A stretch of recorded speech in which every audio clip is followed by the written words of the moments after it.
No vídeo recente que a gente fez sobre o Delusive Shift, né, um livro do John Peterson, o Cícero postou esse comentário. Gygax fala que alinhamento não foi feito para funilar a interpretação do jogador. Foi mais questão de magias e itens mágicos. O jogador podia mudar de alinhamento em jogo. As ações do jogador que implicavam seu alinhamento e não o contrário. E eu agradeço o Cícero pelo comentário, né, pelo apontamento, porque eu reparei que a gente não tinha dado um tratamento muito adequado em relação às origens, ao design do alinhamento no D&D antigo. No vídeo do Elusive Shift eu acabei comentando por alto, porque o livro trata sobre isso, eu estava fazendo a resenha do livro. E isso me estimulou a gravar uma série. Devem ser uns 2 ou 3 episódios, e esse vai ser o primeiro. E a gente vai falar sobre alinhamento. Por que eu pensei isso? Porque se você digitar alinhamento aí agora num buscador, né, num site de busca, você vai encontrar um monte de meme. Vou mostrar um aqui, alguns, né, um que é muito famoso, que é um que envolve o Senhor dos Anéis. E você vê alinhamentos usados para representar, para expressar ali o comportamento, o perfil, a característica de personagem, né? E a gente faz essas brincadeiras com um colega do lado. Ah, esse cara é caótico mal, esse cara é esse cara é neutro. Então você vê, por exemplo, o Théoden the King, né, sendo representado como um leal neutro, que é um perfil de que você é justo e não importa se a justiça é boa ou ruim, você vai ser justo acima de tudo. E você tem um exemplo do Ent, né, que representa ali a verdadeira neutralidade, né? Isso é bem representado no Senhor dos Anéis, se você pensar bem. Ele não quer se envolver na luta entre um lado ou um outro, porque ele não quer impactar, ele acha que a posição de neutralidade é uma posição imparcial em relação às mudanças do mundo, e ele resiste, né? Os hobbits têm que convencer ele a se envolver, os entes a se envolverem na guerra. Então você tem isso em vários memes, tá na série Game of Thrones, por exemplo, né? Você tem a galera que ilustra o Tywin Lannister como uma pessoa que é leal, ela é ordeira, melhor dizendo, ela é da ordem, mas ele usa as artimanhas do sistema para poder se dar bem. Então ele tem ali um, ele é maligno usando a lei a seu favor, usando a ordem a seu favor. Então eu não vou entrar aqui, não é o objetivo do vídeo a gente ficar falando qual alinhamento está bem adequado em cada personagem, não é esse o objetivo aqui. Mas o nosso objetivo aqui é a gente compreender melhor a estrutura do alinhamento e como usar isso na mesa. Então, como é que a gente melhor compreende esse alinhamento? Se você pegar o D&D original, você vai ver que no D&D original o alinhamento era organizado entre uma disputa entre ordem e caos, né? Existindo a força da neutralidade no meio. E essa arte, eu acho sensacional e tenho vontade um dia de fazer uma tatuagem dela, foi feita para nós, né? É uma arte exclusiva do D20 de RPG que simboliza essa disputa entre ordem e caos nos eixos cósmicos. E aí a gente tem. Como é que a gente é apresentado no D&D original? Com essa expressão. Alinhamento de personagem, incluindo vários monstros e criaturas. Antes do jogo começar, não é apenas necessário selecionar seu papel, mas também determinar qual postura será adotada: ordem, neutralidade ou caos. Personagens são limitados da seguinte forma por esse alinhamento. Se você vai fazer uma das classes humanas, qualquer alinhamento. Elfo, ordem ou neutro. Pequenino, ordem. Anão, ordem ou neutro. Isso é o texto inicial que a gente esbarra lá no D&D original procurando por alinhamento. Alinhamento está bem disperso no livro.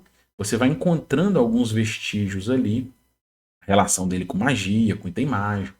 Você vai encontrando isso ali, mas ele não tá bem, não tem um tratamento bem refinado. Mas a gente consegue entender que isso tem uma inspiração muito forte na literatura de Paul Anderson, né? A gente tem o tratamento de alinhamento no Three Hearts e Three Lions, onde você tem uma disputa entre as criaturas fantásticas representando o caos, né? E os reinos, a ordem, a civilização representando a ordem. Isso também é tratado no livro The Broken Sword, a Espada Quebrada, que eu já resenhei aqui, tem em português, né? Mas eu acho que a referência mais importante, talvez a mais relevante, a mais forte, é o Elric de Melniboné de Michael Moorcock, né? A gente tem em Michael Moorcock uma estrutura muito forte da disputa entre ordem e caos, e o próprio Elric usa, ele interage, faz o pacto com o Ariok, a espada dele, a Stormbringer, né? Stormbringer, ela tem uma força própria, um desejo próprio de sangue, e ele faz e tem relações com criaturas de alinhamentos diferentes nessa disputa, aonde ele mesmo interage, alguns casos para um lado, alguns casos para o outro. Eu acho que isso representa até melhor o alinhamento no D&D. Também não é objetivo aqui fazer uma resenha sobre especificamente alinhamento morcoquiano. Eu estou só usando isso para pincelar o objetivo do vídeo, que é o seguinte: a gente tinha no D&D antigo basicamente os três extremos, os dois extremos, né? Ordem e caos, e uma neutralidade, que é uma posição claramente intencional no meio desse cenário, extremado ali pela ordem em um extremo, pelo caos no outro extremo. Só que com a evolução do D&D, que foi publicado em 74, Gygax lança depois o AD&D 3 anos depois, e já nos suplementos do D&D que foram vindo um ano depois, no mesmo ano seguinte, Greyhawk é talvez o mais importante para esse vídeo, a gente começa a ver outros tratamentos em cima de alinhamento. No próprio material do Holmes, que é a caixa básica revisada para introduzir novas pessoas a Dungeons and Dragons e a AD&D, já vem outra estrutura, né? A gente vai ver, vocês vão ver que nessa primeira evolução, alinhamento é tratado com 5 esferas, onde é incluído ali esferas do bem e do mal, também nessa disputa de 4 eixos, e a neutralidade fica no centro dela. Então é esse tipo de modelo que chega no material holmesiano, que vem previamente tratado num artigo de Gygax, e que vai bater lá na frente numa evolução da visão gygaxiana de alinhamento, que chega no AD&D, que é o alinhamento em 9 eixos, né? Você tem a neutralidade também diversificada entre ordem neutra ou neutro e bom. Você tem também essa ramificação. E aí você passa a ter os chamados 9 eixos, onde você tem 5 opções de neutralidade, além das opções, além de 3 opções de cada, né, de cada eixo extremado. Então, no total de 9. Isso é o que vem no AD&D. Como é que a gente entende essa evolução da estrutura, ordem e caos bem morcoquiana do D&D original, passando por uma transição de 5 eixos para chegar nos 9? Essa evolução ela é muito bem percebida num artigo que foi publicado na The Strategic Review, que foi uma fanzine oficial do D&D antes de sair a revista Dragon. E esse artigo está disponível, ele está público, eu vou deixar ele aqui na descrição do vídeo para você ver ele. Se você tem alguma dificuldade com inglês, eu fiz uma tradução na íntegra lá no canal, lá no nosso blog, né, Runas Quirais. Também vou deixar aqui na descrição do vídeo. Mas o que eu vou tratar aqui, o objetivo desse episódio, é eu fazer uma resenha em cima desse artigo. Eu não vou ler o artigo na íntegra, porque eu já fiz um trabalho de tradução em cima dele, ele está lá no blog. Mas eu vou resenhar em cima dele, usar o artigo como base para a gente ir construindo um raciocínio aqui que eu acho que serve como uma primeira parte para a gente começar a entender essa disputa entre visões de alinhamento, como Gygax, nesse caso, via alinhamento nesse artigo. E a gente vai usar os outros vídeos para ver um pouco antes e um pouco depois, desdobramentos disso, para além e antes dessa visão do The Strategic Review, né? Dessa visão de 5 eixos. Eu quero deixar aqui algumas notas, tá? Você vai ver isso lá no artigo e eu vou usar aqui no vídeo majoritariamente. Eu uso termo ordem e caos no lugar de LOL e calls, né? E uso o termo bem e mal. Então esses são os eixos que eu escolhi. E por quê? Eu explico isso lá no artigo, uma visão pessoal. Eu entendo, né? Eu coloco lá. Talvez você já tenha visto o uso de leal, leal mal, leal bom, né? É muito comum traduzir LOL para leal. Beleza, acho válido. Mas eu pessoalmente entendo que na estrutura deidesista, ordem é um termo mais assertivo, mais adequado, porque ele é mais amplo, né? Ele representa melhor uma estrutura social, uma busca por estabilidade social geral, uma estrutura organizada. Isso vai além do sentido de lei ou lealdade, né? E para além disso, eu também usei e uso no D20 de RPG, e tem no D&D antigo, um conceito de lealdade amarrado à moral, né? Moral e lealdade. A regra de moral não é só regra de moral, é regra de moral e lealdade. Então você pode, dentro do jogo, ir construindo uma relação com auxiliares, com pessoas que interagem com você, uma relação de lealdade. O que o Charm Person faz, por exemplo, a magia? Ela acelera esse processo. Ela vai te colocar magicamente a pessoa com um sentido de lealdade a você. Essa é a nossa proposta no D20 de RPG. Então, como a gente já usa lealdade nessa relação de fidelidade, né, de uma fidelidade pessoal, eu também não queria que isso misturasse em termos de palavra-chave com o conceito de alinhamento. Então, também por isso, eu prefiro fazer a localização de LOL como ordem, tá? Mas é uma visão pessoal, por isso está assim no livro, por isso está assim no artigo traduzido, e é isso que eu vou usar aqui majoritariamente, a não ser que eu dê uma patinada, porque eu usei muito tempo na época que eu jogava terceira, quarta e quinta edição, leal, bom, leal, mal, às vezes eu dou uma patinada aqui, mas é uma decisão por isso, tá? Tô justificando isso, e também não tô discutindo muito isso não, é só uma decisão pessoal, acho ok quem usa leal também. Beleza. Então, o objetivo desse episódio é esse. Bora pro episódio. Agora vai começar o episódio. Bora pro episódio.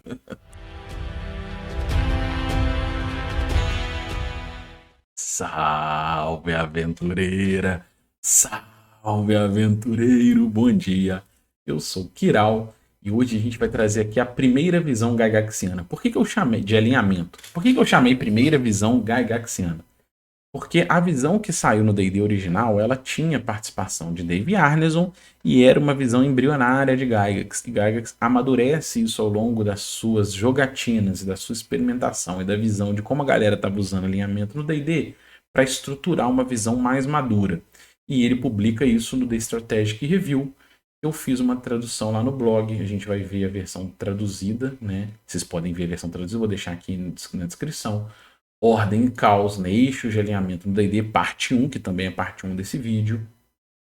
Que é lá eu fiz a tradução direta desse artigo. E aqui a gente vai fazer uma resenha sobre isso.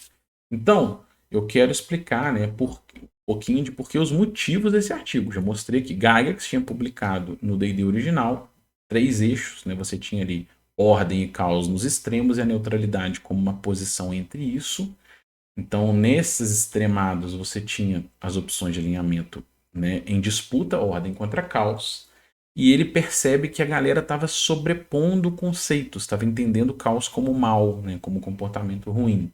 E aí ele prefere, e aí ele vê que aquela visão embrionária ali, que ele publicou no D&D original, maltratada, começou a ser usada, porque ele estava extremamente lacunar, e ele resolve mostrar melhor a visão dele.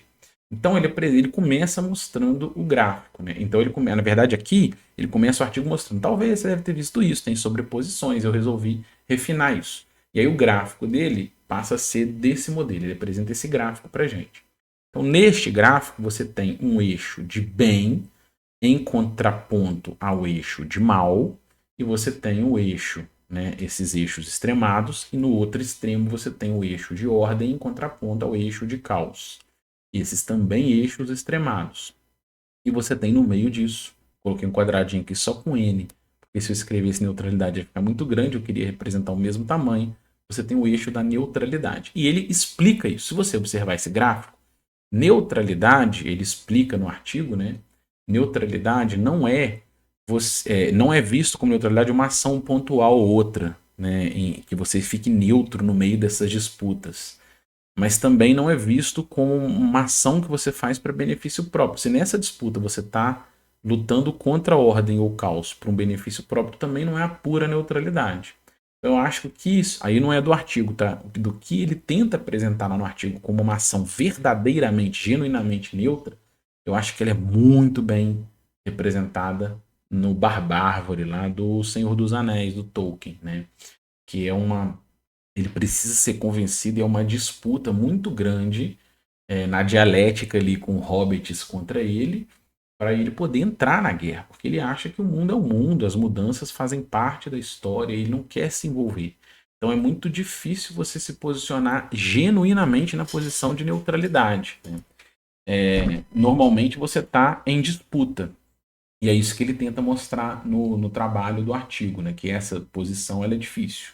Então, por que ele resolveu fazer isso? para colocar essa disputa de ordem e caos, bem e mal, né, sendo diferentes.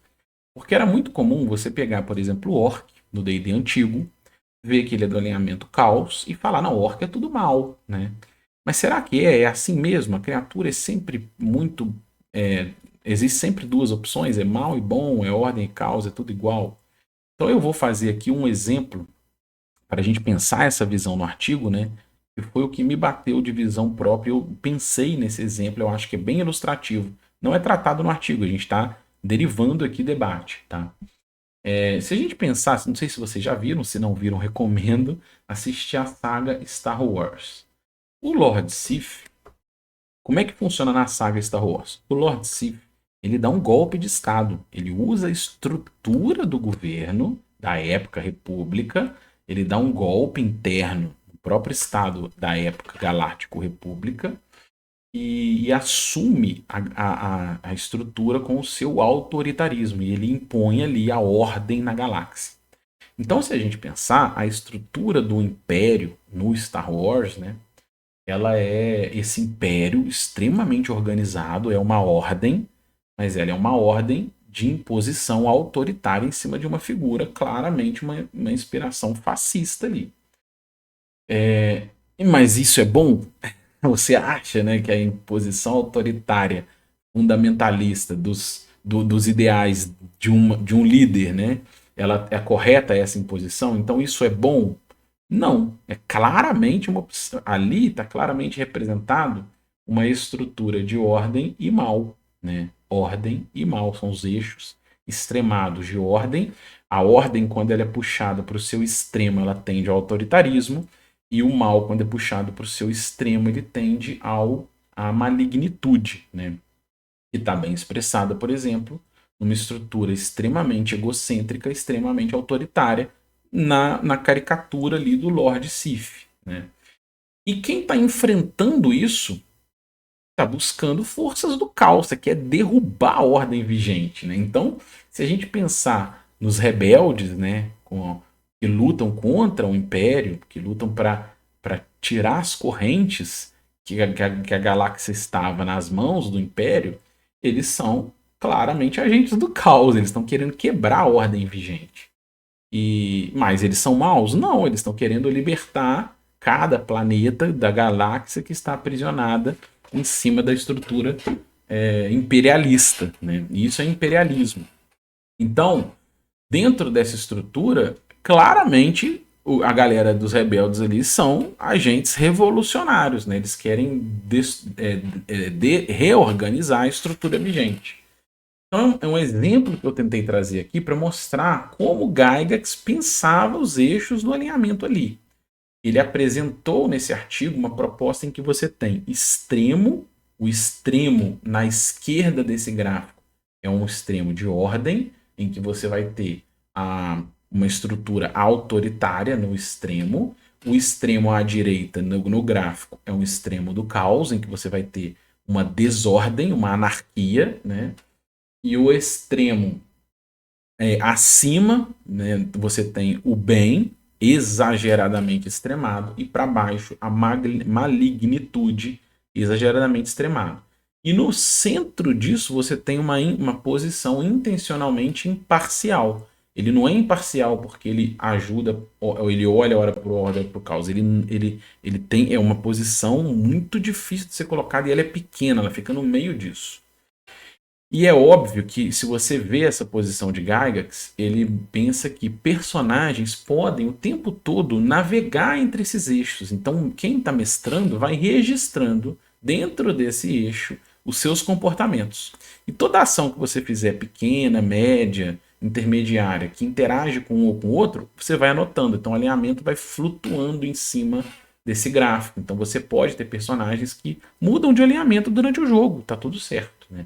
Isso é a proposta dele nesse artigo. Então ele coloca esse gráfico, a ideia para você jogar com este modelo neste gráfico é você fazer o quê? A galera, quando vai começar, decide o alinhamento. Vamos supor que a galera decidiu caótico, né, caos e bem. Decidiu os dois eixos. Você vai colocar ele onde está esse maisinho aqui, sacou? É exatamente ali.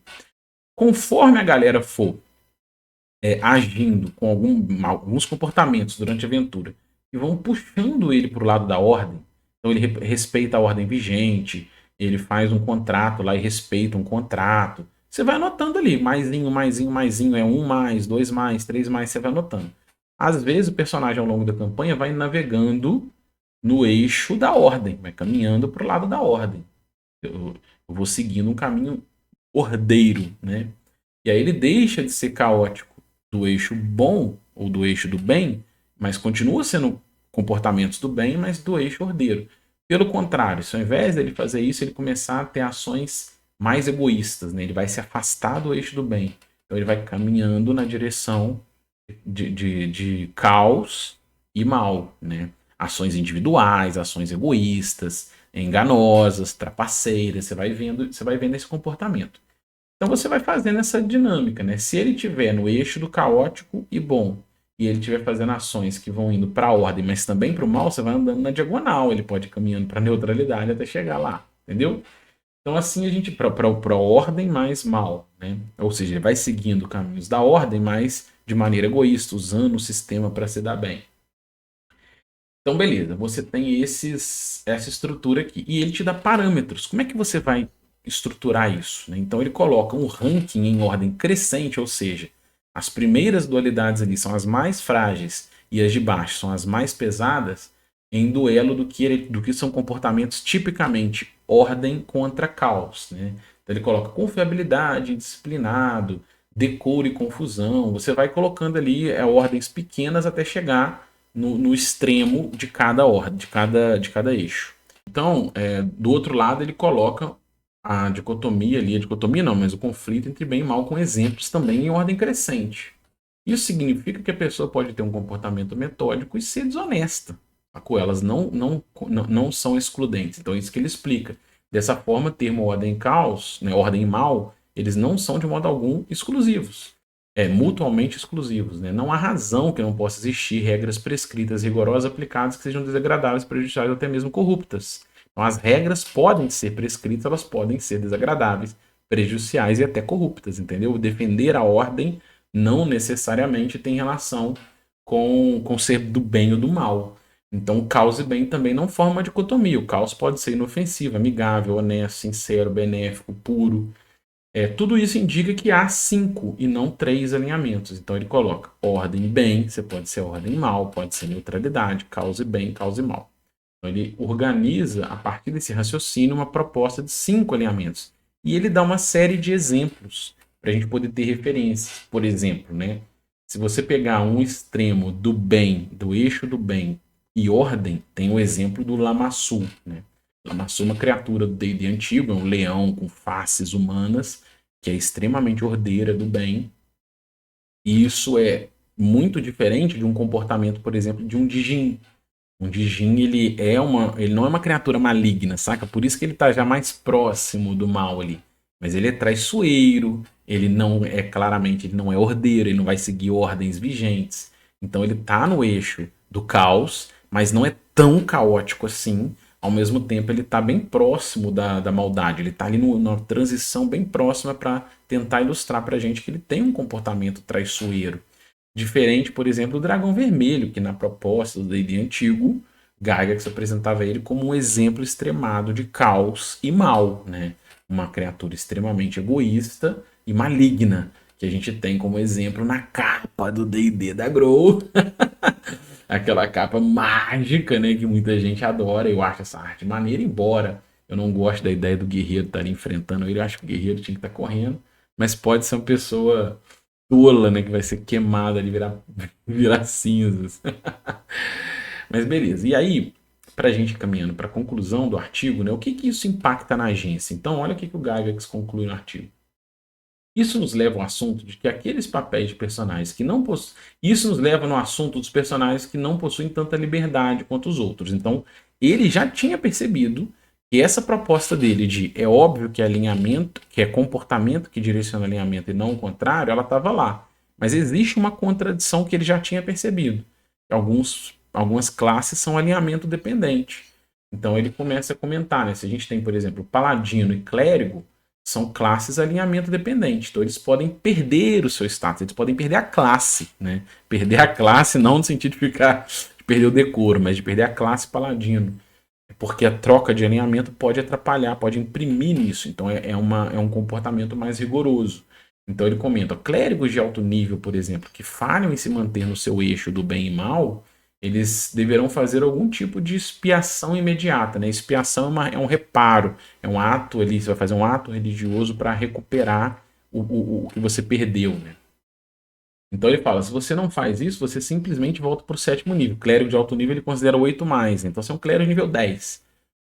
Foi tendo comportamentos que você, por exemplo, era do eixo do mal e foi fazendo ação bondosa, pá, não sei o que, você perdeu os seus direitos à magia. Na verdade, você cai para o sétimo nível, né? É a proposta que ele põe ali. E aí ele fala que tipo de expiação vai ser, ou seja, que tipo de aventura divina, missão divina você vai ter que fazer, e qual é o nível de exigência nisso, e urgência fica a cargo de mestre. Eu já acho também que é jogar o pepino para os outros, né? Eu não sei resolver isso aqui, não, se vira aí, cada um se vira como quer, né? Mas na prática, ele mostra como um exemplo extremado do paladino, né? Que é uma classe extremamente ordeira, mas também extremamente bondosa. Então ela quer manter a ordem vigente, mas também fazendo bem. Então tem hora que isso vai ter um conflito muito difícil de ser jogado. Então ele dá o exemplo que ele é bem pequenininho, como neutralidade lá no canto, extremo entre bom e ordem, entre bem e ordem. E é difícil jogar, porque é uma classe melhor do que as outras. Ela no D&D antigo ela é melhor do que guerreiro. Mas ela tem esses contrapontos, tem que ter atributo alto e ela é alinhamento dependente. É a forma que ele propõe, né? Se você pegar nesse gráfico, ela tá lá em cima no santo, tá vendo? No comportamento santificado. Então, assim, isso traz uma série de desafios para você gerir na mesa. E eu queria apresentar esse artigo para vocês, para a gente entender aquela visão congelada no tempo de 1976, que depois vai evoluir para o 77, vai dar base aos novos alinhamentos que a gente tem até hoje, e depois a gente vai fazer uma resenha sobre essa visão mais estruturalmente básica do D&D original, que é a que a gente trabalhou, para a gente poder refletir sobre isso. Então, eu quero fazer algumas considerações. Primeiro, é óbvio que lendo esse artigo fica muito claro que o objetivo do design era que o comportamento direcionasse alinhamento e não o contrário. É o comportamento que direciona o alinhamento. O jeito que você vai se comportando. Então, a partir do seu alinhamento, e muita gente trabalha isso, que a galera não saiba o próprio alinhamento, a partir do alinhamento que você vai interagir com itens mágicos, com entidades, com qualquer coisa que seja alinhamento correlacionado no jogo. Então, se você achou lá a Stormbringer, né? A tormentífera, a espada caótica, e você não tem alinhamento adequado, você vai sofrer dano, né? Porque aquela força ali, ela quer sangue, ela é uma força do caos, e se você não for do caos, né? Se você olhar o D20 de RPG, tem artefatos lá que são alinhamento correlacionados. Então, eles podem tentar assumir o seu controle, eles podem te dar dano, eles não vão ter uma relação boa com alguns tipos de magia, alguns tipos de entidade. Então, às vezes você faz isso, inclusive, sem a galera saber como é que está mudando o alinhamento. Só que tem algumas contradições claras, né? As contradições com algumas classes. Porque você vai impactar diretamente na agência, isso é combinado, né? Não é forçado, mas é combinado. Você vai jogar de druida, vai jogar de clérigo, você vai ter um alinhamento dependente. E esse alinhamento dependente, ele traz um problema, na minha visão, tá? Que eu quero tratar isso nos outros vídeos.